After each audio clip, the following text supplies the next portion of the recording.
What's going on, guys? My name is CD, and today I want to talk about TFT. If you guys do not know what TFT is, or you're still wondering how exactly to play TFT, I have a beginner video that tells you exactly how TFT works, how auto chess works. But in this video, I want to talk about some of the beginner comps that you can actually go. I know when you first start an auto chess game like TFT, you may have no idea who any of the characters are or what they do, and I was in that boat, and these builds helped me a ton. Now, one thing to note is there are a ton of different combinations of builds that you can do, and the meta is always changing as people find better and better builds, and the game is just kind of up to chance sometimes. If you don't get the characters, you can't go the build, so it is up to chance a bit. But in starting out with your first few games, if you don't know the characters, follow these builds. It'll not only help you get better at TFT, but you'll feel more comfortable with certain builds, and then once you feel like you've quote-unquote mastered that build, move on to another one. It's okay to force these builds in your first few games. Once you get higher in the ranks,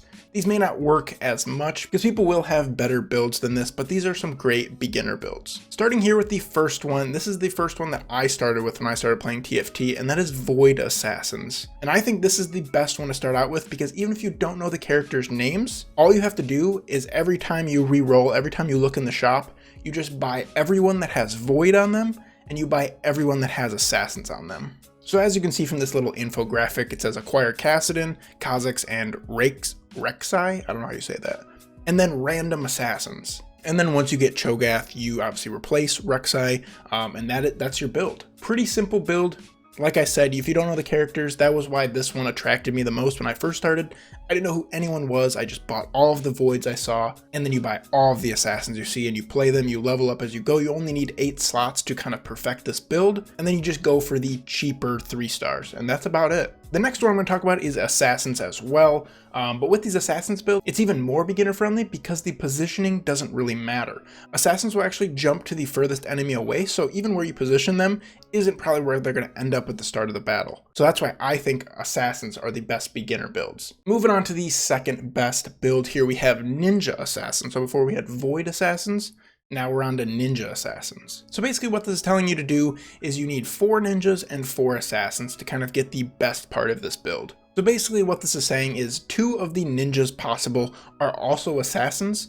So if you have 4 ninjas and 4 assassins, you will actually have 4 ninja and 6 assassins, making this a pretty strong build. Now the only thing with ninjas is you only get their synergy when you have exactly 1 or exactly 4. So as this infographic says, you only want to play all your ninjas when you have all 4 of them able to play. And that's really the only kind of tricky part about this build, and that's why I put this as the second one, where Void Assassins are much simpler. You just put in everyone that you have, where this one, you may need to really hold back your ninjas until you have all 4 of them. So that is the number 2, in my opinion, best beginner build. Now, another variation of this, once you've kind of mastered these first 2 builds, is a variation of both of them. So we're going to take a little bit of the Void and a little bit of the ninjas and keep the core assassin build and put them all together. And with that, we can do 4 ninjas, 3 voids, and 3 assassins. And as you can see in the gameplay in the background of this video, that also works very well. And number 3 here, it is the Wild Dragon Sorcerer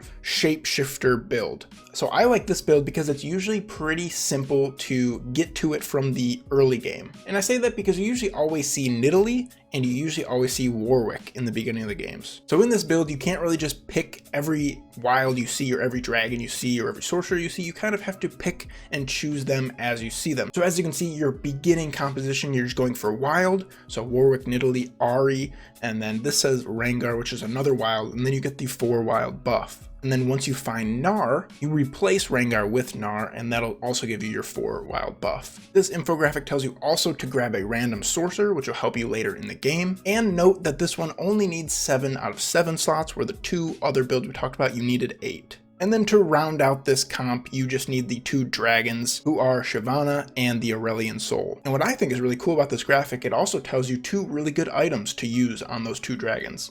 The Phantom Dancer and the Spear of Sojin, something like that. So this is a really powerful build, and I know there's probably a ton of variations very similar to this, but if you're starting out, this is a great way to learn more characters. If you guys do need any other help, let me know in the comments down below. As I said in the beginning, these builds and comps are always changing as the meta is changing, so these may not be the best of the best builds, but they're good and they're really good for beginners to start out with. If you guys did enjoy the video, if it helped you guys out at all, please click that like button down below to let me know that you guys are enjoying this. Sub if you guys have not already for more content coming real soon, and we'll see you guys later.